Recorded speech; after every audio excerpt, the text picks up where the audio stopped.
What's happening, everybody? I'm back. It's me, your resident supervillain, Mr. J. Washington, and I'm here with my review for Todd Phillips' Joker. Now, if you have not seen this film yet, please come back, because there's going to be spoilers, because I have no other way, honestly, to talk about this if I want to get as full, in-depth, and raw, and honest with y'all as I want to get. First and foremost, I feel like I need to tell you my overall thoughts on this. This movie is disturbing, but beautiful and brilliant at the exact same time. And I know you're probably wondering, like, Jay, how is that possible? First and foremost, I went into this film doing one thing I encourage any and everybody to do, whether if you have not seen it yet. Now, some people I know have not seen it and will want to watch this for the spoilers. They do that, and I appreciate you all still want to watch the videos and support no matter what. But the one thing I encourage you to do when you go see this film is go see it with no expectations. Go see it with zero hopes of it being something like an origin story. This film is only labeled Joker, and that's it. It is not the Joker's origin story. It just happens to have four elements that makes anybody say it's a DC film. A, Joaquin Phoenix's character becomes someone named Joker. B, it is set in Gotham City. C and D, there are Bruce and Thomas Wayne. That is it. That is the only thing that connects this to being any type of DC film in itself in a whole. I don't even think it's an Elseworlds film. Because when we first heard it, remember, everybody was like, yo, how are we going to have Joaquin Phoenix be the Joker and Jared Leto's the Joker? So then everybody was like, well, it's the Elseworlds thing. And we were like, cool. But then Todd Phillips said this is loosely, if not connected at all, to anything with a comic book origin. Speaking of Todd Phillips, I know with the comments he said and how it riled people up, especially the comments about he won't do comedies because of how woke culture and PC culture is. And I've talked about this on my review for Sticks and Stones, the Dave Chappelle special, if you watch that. I don't agree the way he came at it, but I do agree how he said it. What he's getting at, excuse me. Whereas we have picked things to the point where, you know, some people are getting offended by every single thing, and which brings me to the point of this film. There was so much controversy surrounding this as to, oh, the Joker movie will create this incel movement. It'll give these mediocre white dudes confidence to go shoot up places and enact violence, and will, you know, perpetrate violence amongst women and things like that. And I don't believe that's the case at all with this film. Now, I know months ago there was a leaked screenplay. I got a copy of it myself. And in the screenplay, there was a lot of things that happened. And so, again, this is a spoiler-filled review, so I'm going to tell y'all this. A lot of my colleagues, co-workers, homies are black women film critics who were like, yo, because of this script, he kills black women and 2 black women in it. Okay? And when I heard that he murders 2 black women in the script, I was like, that's really fucked up. But the problem was, it's not just the only people he murders. And I'm not advocating, I'm not justifying by any means saying, well, he kills people, but it's not, he specifically kills one demographic. And I think that's what people have left out. Again, he kills his mama, a white woman. He kills about 5 or 6 white dudes. He kills a bunch of white guys. He kills 2 black women. There's one he does not kill. And so, for people to sit there and overgeneralize this is wrong. Also, this is not a movie of somebody trying to feel sympathetic for a white dude who goes crazy. You don't feel sympathetic for him at all. What you see, what you feel is, yeah, this dude is batshit crazy. You see a guy who goes through the ringer. But also, more importantly, what this film is, it is a film about mental illness. It is a film about mental illness and how we deal with it, how we treat people with it, and how our governments, how our cities, state, and federal governments deal with mental health issues and the coverage and care for individuals of those suffering with that. I say this personally, I have not been shy about it. As a black man, yes, I have to preface, as a black man who deals with severe depression and anxiety, because it is taboo for those of us who aren't considered in my position where you have a platform to speak on to talk about it. And I get it. I completely do. But we watch Arthur Fleck go to his therapist, and he's talking to her, and they have one meeting, then they have another one, and she's like, basically, Arthur, look, like, yo, I can't. The city services is shutting us down. There's nothing we can do. We ain't meeting no more. And he even says, well, how am I going to get my meds? And basically, he can't get his medication anymore. So that is the part that has him go batshit fucking crazy. Because he's taking his meds, and it has him balanced in a sense, but it doesn't. He knows he's not fully balanced. He even tries to get his meds upped, and he can't do that. You watch him go through all the rigmarole of getting terrorized by kids, his co-workers, trying to take care of his mother, who is he doesn't know what it is. She has an obsession with Bruce Wayne. So, also, that's another part. I'm going to go back to the mental illness in a minute, because it ties in with all this.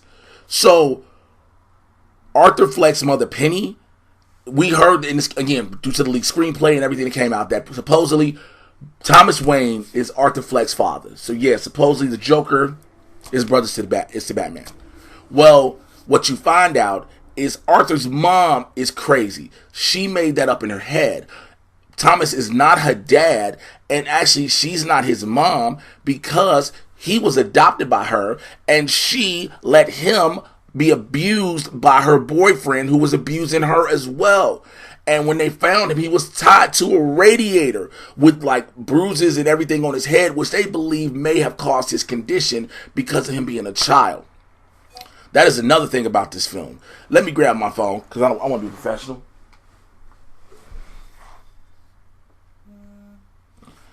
That is another thing about this film. It is very daring in the issues it tackles. It tackles mental abuse. It tackles domestic violence. It tackles the way we openly talk about things like that. The murders that it shows is bold. And a lot of people say, well, why would it show something that bold? Now, that's another thing. When you hear Joker, the character we know is not a nice guy. He is a violent guy. And I know some people may be thinking, well, what about showing this on screen? If you want to take from comic books, if you want them to do that and say, well, this is a comic book film. In the comics, he's violent as shit. He beat Jason Todd to death with a crowbar. Never forget that. We see him commit so many acts of violence. When he finally gets a gun, which starts all of this murder spree from him, he's really hesitant to use it until he's basically forced to use it to protect himself. But then he snaps because of how he's been feeling, how he feels like nobody notices him. So it's like the caveat for one is the other. He was finally hit that point where he broke, but at the same time he was being abused and harassed and assaulted on a train. I understand how it sounds. He goes through that. He stabs a dude in the neck blatantly, then in his eye, and you watch him sit next to a puddle of blood calmly. You watch so many violent acts. One of the things people were upset about was, again, the violent act of him murdering Zazie Beetz. You never see it. It's implied. And yeah, of course he did it, but it's an implied murder. And I think, for me personally, trying to look at it from a full array and perspective, and I know I will never have a woman's point of view on things. I know I will not have someone in the LGBTQ community's point of view. I understand all that. But I try to look at it from a variation of ways where people can hopefully understand. That is the way I try to approach things. Because they didn't show you this one. There was certain murders they do. One thing I appreciate for this film, and it's weird I'm saying this, they never show the murders of women. They never show you the murders. There's the implications. Like, you can say you saw the murder. He murders his mom, by the way. He suffocates her in the hospital. But you see him put the pillow on her face, but the camera stays cut up here. And you just see Joaquin Phoenix's face. You never see him murder Zazie Beetz. You just see him go into her apartment, her have this interaction after we found out he's been delusional thinking they've had this relationship, and it was just one time interaction, and that was it. At the end, he has the black psychiatrist when he's in Arkham. You don't see the murder, but you just see him walk out of his therapy room with blood on his shoes, walking away.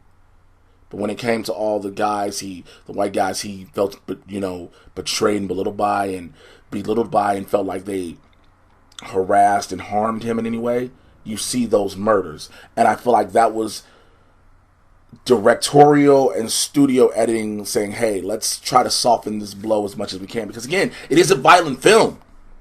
You cannot take anything away from that. And again, also, there are violent films. So, in going with that, for people to say that this film will cause a rise in violence and people to snap out and do this crazy type of shit. Stop doing that. You are creating the controversy yourself. There is not one in this film to say that it will create that. Stop creating the mass hysteria about this movie yourself, because that is what you're doing. Many people who have this mass hysteria behind it are people who have not seen it, are people who are going through the chatter they see and hear on the internet and formulate their own opinions and therefore assuming things. And then if they do go see the film, they're not going in open-minded and open-minded and with a fresh perspective. They're going in what they've heard. And so they've already drawn a conclusion. They already have a summation of what they believe this is going to be. And that is not fair into the film itself. And I say this because you can take out Joker. You can, for me, input any Marvel film. You can input any other comedy, horror, action. If you don't go in with an open mind and open perspective, not knowing anything about the film beside what you have heard or have seen people say, then you're going to have this opinion automatically. Then you're going to be like, yo, well, this movie wasn't shit, but everything they said it was going to be. It's not that. It's not. This movie is a beautiful, brilliant masterpiece. It is amazing what it does. It is a story that flows and it grips you and it makes you see this. You don't become sympathetic for Arthur Fleck, a.k.a. the Joker, played by Joaquin Phoenix. You don't. You watch him go batshit crazy and then you watch what happens and you're like, okay, if he gets whatever was coming to him, he deserves it all. You see it all. Robert De Niro's character of Murray Franklin, a talk show host who basically puts him on blast with his stand-up clip, and then he is, again, spoiler alert, things that happen to him, you see why it happens. You see it. And again, the movie is just Joker in name. And I understand why people also attributed the fear to what happened in Aurora, Colorado, unfortunately, during the screening of The Dark Knight Rises. They said the dude was dressed like the Joker, but dude had orange hair. That has never been a Joker. Neither here nor there, but whatever. But stop doing those things. When we talk about Joaquin Phoenix's performance as a whole, that man is not only going to be nominated for the Academy Award, he will win the Academy Award.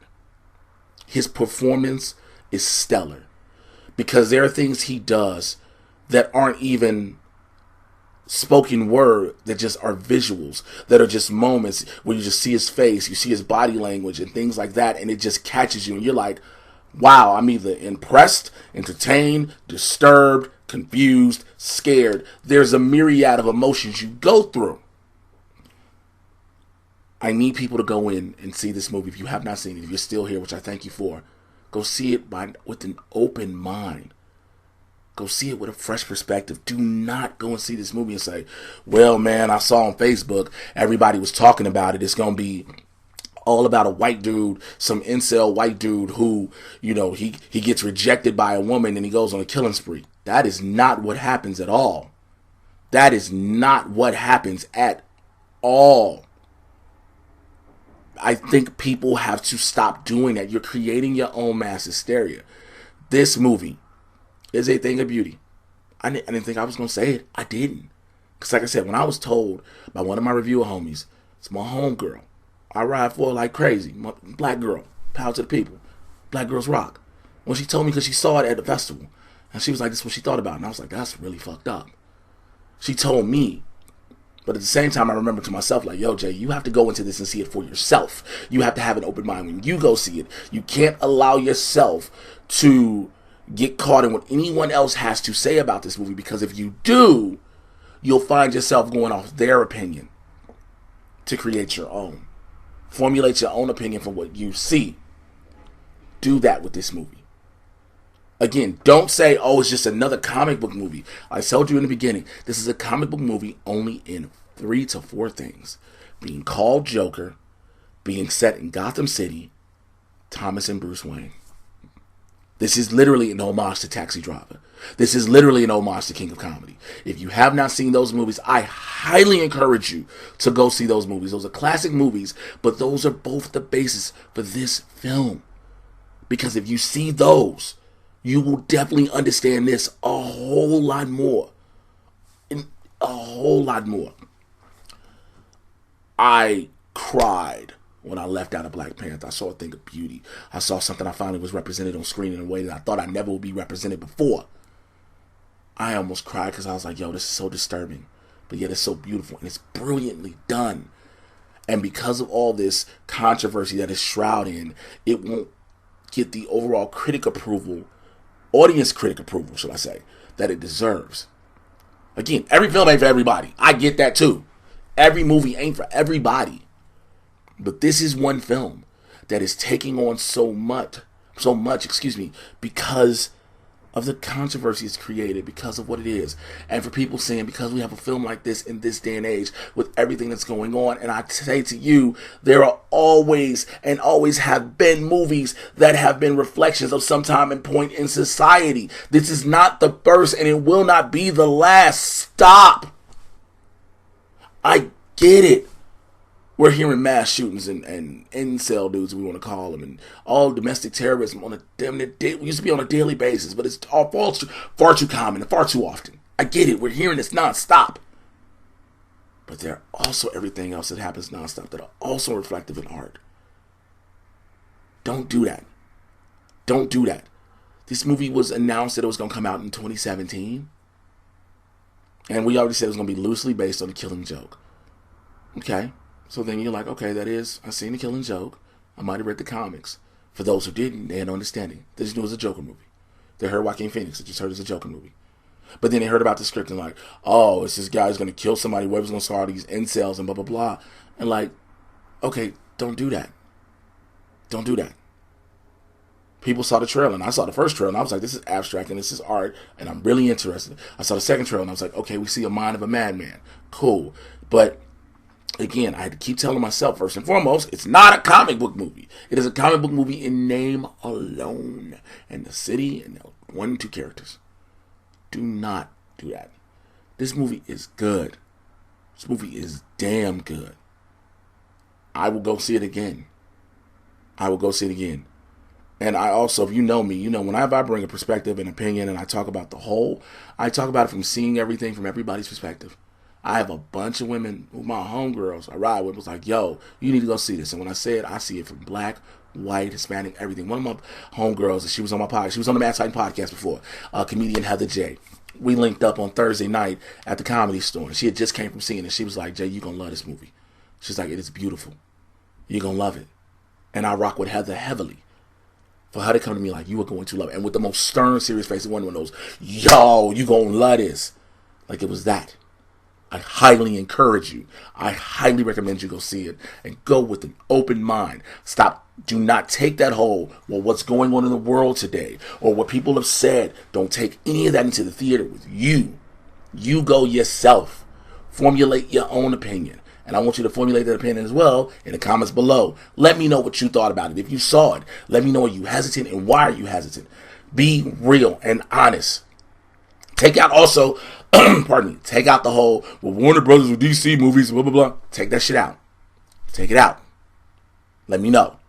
Make sure you like this video. Share this video. Let people know my thoughts on it so they can give me their thoughts as well. Click on the subscribe button and that notification bell so you can find out when I'm dropping more videos here. Follow me on Twitter and Instagram at Mr. J Washington. It's M-R-J-A-Y. You should really know how to spell Washington, all right? Make sure you are joining my Supervillain Squad on Patreon, patreon.com/Mr. J Washington. I'm putting a bunch of content up. I know I've been saying I've been doing it, but I have been so busy. Look, I'm a stand-up comedian. I've been a stand-up this past several weeks, back on stage heavily. I've been doing it for like 11, 12 years. I am an actor. Been in movie projects, TV, voiceover actor, internet host. I'm here with y'all right now. You catch me on Collide. You catch me a bunch of other places. Podcast host. You catch me all those places. I am a professional wrestler. Yes, I've been a professional wrestler for 20 years. And I'm good at what I do. I am a nightclub security in the VIP section of a prominent nightclub. And most importantly, above any and everything else, I am a dad. I am a father, and I love my babies to death. So I get a little bit busy. So I'm sorry, Patreon, but it's coming up. I promise you. Everything's coming up soon. So make sure you do that, all right? Also, check out the Mad Titan podcast. Is where I get you caught up on everything, on everything that is happening in Marvel and DC live action and cinematic universes. It is barbershop talk for nerds, so come on in the convo with your boy. And make sure you go to the Facebook page, Blurs in the Hood. Myself and Winston A. Marshall, we got something new dropping, a flagship show. Blurs in the Hood is coming soon. And we also have our football-based show that's for the culture, BLERD and GOAL. Check that out, all right? I'll holler at y'all later. Till then, take care. I'm out here. Peace.